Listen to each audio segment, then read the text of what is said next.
Hey everyone, तो आज हम पढ़ने वाले हैं एक मोस्ट इम्पॉर्टेंट टॉपिक जिसका नाम है मैकेनिज्म और ब्रीदिंग। तो डियर स्टूडेंट, सबसे पहले हमें पता होना चाहिए कि ब्रीदिंग क्या होती है।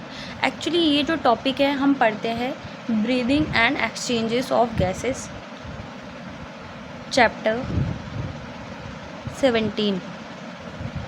ये आपका क्लास 11th में आता है। तो क्या है इस चैप्टर के बारे में, क्या है इस टॉपिक में, मैकेनिज्म ऑफ ब्रीदिंग, यानी कि ये ब्रीदिंग का जो प्रोसेस होता है किस तरीके से होता है। तो सबसे पहले हमें ब्रीदिंग पता होना चाहिए कि ब्रीदिंग क्या होती है। तो ब्रीदिंग होती है बच्चों इंस्पिरेशन एंड एक्सपिरेशन, या फिर हम कह सकते हैं कि ब्रीदिंग के कोई दो स्टेप होते हैं। पहला इंस्पिरेशन और दूसरा हमारा एक्सपिरेशन। अब इंस्पिरेशन और एक्सपिरेशन को भी हमें पता होना चाहिए कि ये दोनों क्या होते हैं। तो सबसे पहले मैं आपको इंस्पिरेशन बताती हूँ कि इंस्पिरेशन क्या होती है, और फिर हम पढ़ेंगे एक्सपिरेशन क्या होती है।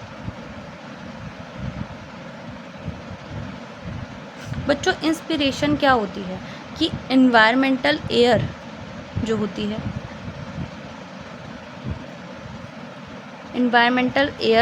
है, वो कहाँ आती है, अंदर, इन। एनवायरमेंटल एयर क्या होती है, इन होती है, और कहाँ जाती है, इन द लंग्स। ठीक है, या फिर हम कह सकते हैं इन एल्विलाई। और एक्सपिरेशन क्या होता है बच्चों, जो एल्वुलर एयर होती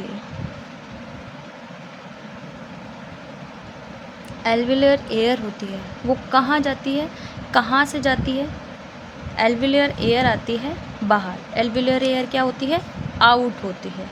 आउट होकर कहाँ आती है, बाहर, इन्वायरमेंट में। तो आई होप ये दो जो आपके कॉन्सेप्ट हैं ये अच्छे से क्लियर हो गए होंगे। पहला हमने क्या देखा, मैकेनिज्म ऑफ ब्रीदिंग में दो प्रोसेस होते हैं, इंस्पिरेशन एंड एक्सपिरेशन, या फिर हम कह सकते हैं ब्रीदिंग के कोई दो प्रोसेस स्टेप्स होते हैं, एक इंस्पिरेशन एक एक्सपिरेशन। अगर इंस्पिरेशन को हम समझे तो इंस्पिरेशन में क्या होता है, एयर का अंदर आना, एयर का इन होना। या फिर एक्सपिरेशन को अगर मैं आपको बताऊं तो एक्सपिरेशन क्या होती है, यानी कि अंदर की जो एयर होती है वो बाहर आना। यानी कि डायरेक्टली हम कह सकते हैं कि अगर मैं कहूँ कि ये अगर इन्वायरमेंट है,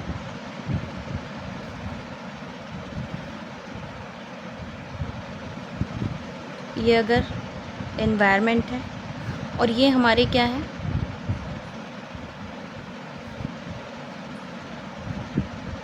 लंग्स है। ठीक है, एनवायरनमेंट से एयर हमारे लंग्स में आ रही है, यानी कि इन हो रही है, तो इसको हम क्या कह रहे हैं बच्चों, इंस्पिरेशन।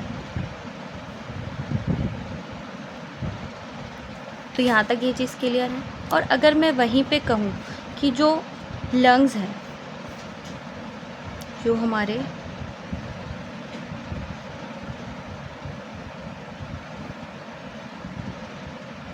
लंग्स है, लंग से एयर क्या हो रही है, आउट, यानी कि जा रही है। ठीक है, एल्वुलाई से होती हुई, नो डाउट। तो ये कहाँ जा रही है, इन्वायरमेंट में वापस जा रही है। तो इसको हम क्या कहते हैं बच्चों, इसको हम कहते हैं एक्सपिरेशन। एक और कॉन्सेप्ट है कि इन्वायरमेंट, यानी कि जो हम कह रहे हैं इंस्पिरेशन और एक्सपिरेशन, इन दोनों प्रोसेस में हमारी कौन सी गैसेस का यूज़ हो रहा है, कौन सी गैसेस हमें इसमें देखने को मिलती है। तो सबसे पहले एक होती है हमारी O2 यानी कि ऑक्सीजन, और दूसरी होती है हमारी CO2 यानी कि कार्बन डाइऑक्साइड। तो सबसे पहले हमें पता होना चाहिए कि O2 और कार्बन डाइऑक्साइड का जो हमारा परसेंटेज होता है, या फिर जो भी प्रेशर होता है इन्वायरमेंट में, एटमॉस्फेयर में और एल्विलाई में क्या होता है, वो हमें पता होना चाहिए। ऑक्सीजन का एटमॉस्फेरिक एयर कितना होता है, एटमॉस्फेयर में ऑक्सीजन कितनी मिलती है हमें, 159 mm HG ध्यान रखना है। और अगर कार्बन डाइऑक्साइड की बात करें तो 0.03 भी कह सकते हैं इसके, 0.3 mm Hg। तो आज के लिए अभी हम इतना ही करेंगे और आगे वाली वीडियो में इसके आगे टॉपिक में हम जानेंगे कि इंस्पिरेशन जब होती है तब लंग्स में क्या होता है और एक्सपिरेशन होती है तब लंग्स में और क्या होता है, कब प्रेशर ज़्यादा होता है, कब प्रेशर कम होता है। नेक्स्ट वीडियो में बने रहिए और नेक्स्ट वीडियो देखने के लिए मेरा चैनल सब्सक्राइब भी कीजिए, लाइक भी कीजिए। आपके अगर कोई भी डाउट्स हैं तो वो आप मुझसे डायरेक्टली पूछ सकते हैं और प्लीज़ इसको रिवीज़न कीजिए और अच्छे से पढ़ते रहिए। Thank you, bye bye.